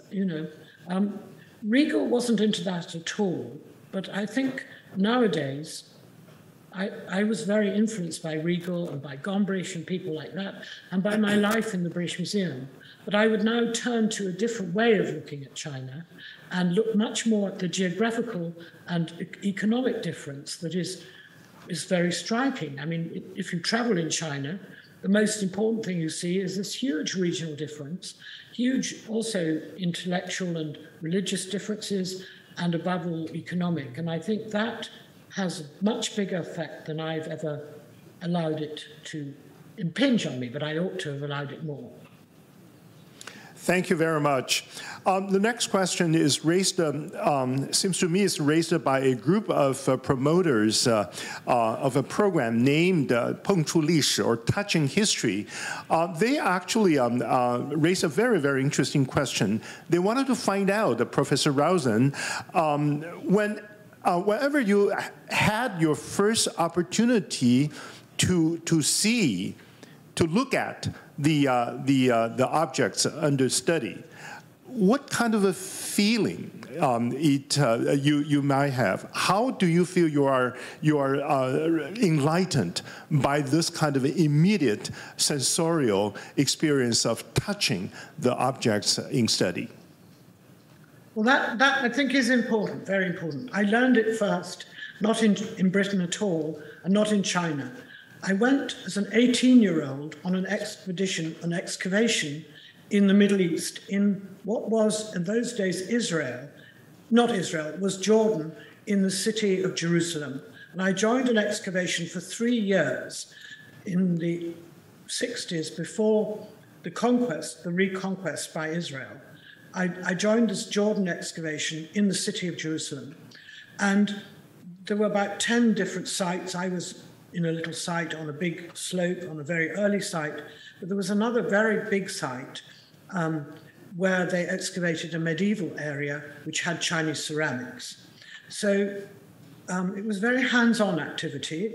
If you've ever excavated, it was a very big excavation. It was run by a woman called Dr. Kenyon, Kathleen Kenyon, and it was my entry into objects because we would get up at 4 o'clock, we would start digging at 5 o'clock, we would have breakfast at 9 o'clock, and we would finish at 1 o'clock with lunch, and then we would go home and rest, and then at 4 o'clock or 5 o'clock in the evening, we would come back to the site and handle the ceramics and learn what we had excavated in different parts of the site. And there is where I learned the touch business. And I'm not very good, I'm rather muddled often in what I write. I'm dyslexic in what they say in English. Chinese characters, fortunately, are not affected by this, my problem with English spelling. So I find Chinese characters more illuminating than English spelling. But I don't have any trouble with identifying objects. And I found then, and I was only 18, that I was one of the quickest at learning this pottery stuff. I could identify them almost immediately. And then on a very rare occasions, only 2 or 3 times in the 3 months of each excavation, we went to the Armenian Garden, as it was called, which was the site with the Chinese ceramics. And there was ceramics from the 14th, 15th, 16th, 17th century laid out in rows. You know, we would dig up masses of ceramics every day. So that's where I learned about Chinese trade, about the very different texture of Chinese ceramics from these early Bronze Age and Iron Age Palestine ceramics. It was an amazingly eye-opening experience. And I think from that moment on, I've been fearless about handling or identifying objects. It was, if you like, it's like discovering, I have a grandson who's very good at music. It's like discovering that you have a good ear. I discovered that ceramics and identifying physically with my hands objects was something that I would enjoy and made me feel better when I kept on making spelling mistakes. That's great. Okay, we actually have got quite a number of questions, but in the interest of time, 2 more questions to go. The first one by Xu Ya Wei, I believe. This is a lady. The question is, in view in view of the spread of animal style in contemporaneous East Europe, how do you view this broad development and the role of a Western Zhou, I suppose Western Zhou animal motif or animal style in it? This is a comparative question. Yeah, that's a big puzzle and one I'm very interested in. Firstly, I would say that if you use not language but the word inventory, you find that the whole of the steppe from the 9th century down to today almost, but also down to the 2nd century, from the 9th century BC to 2nd century BC, uses a similar inventory. And the inventory consists of three things: weapons, which are daggers and knives, horse equipment of various types, and animal objects that are pinned on their clothes or on their weaponry. And it's the animal motifs are restricted to what they're used on. They're not making vessels covered in animals. They put them on their clothes or on their weapons. I believe that this animal motif thing, which is really only seen in a large scale in the steppe, actually comes from Western Asia and seeps into the steppe over many centuries, even millennia. So a site called Maikop is one of the routes into the steppe north of in the Volga Caspian Sea region. So there is a movement out of Western Asia, but it's not very direct, it's not very frequent. But you see these animal motifs also on what are called deer stones. So animal motifs are part of the petroglyphs and the objects used in the steppe. What I suspect about the animal motifs in China, which turn up first most vividly in jade carving, Western Zhou jade carving, is that there is some sort of contact. And I'm particularly interested in the Baoji tombs at Ruzhuazhuang, where there are animal motifs. In that period, I would be prepared to say there are certainly some steppe introduction there. But I'm much more uncertain about the Shang. There are a few animal motifs very visible in Shang jade and on Shang bronzes, but I'm not going to say at this minute that I could demonstrate they came from the steppe. It's possible that they did. I would say China, in the period down to the spring and autumn period, has a very mixed population. It's not terribly worried about who is a Han Chinese or not. I mean, they don't have that concept. It's only in the Chunqiu or Zhangguo period that they start to have this inside-outside thing. So, but I don't want, if I did research and I was able to go to Taiwan and to China, I might look at the Shang animals, but I don't know that I could decide, and I'm not sure.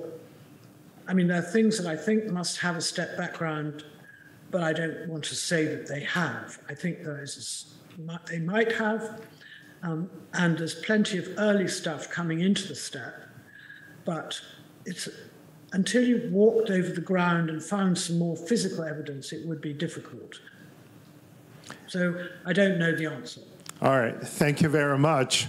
Last but not least, this is a question from a MA student of National Taiwan University Institute of Art History, 台湾大学艺术史研究所的硕士生谢承恩.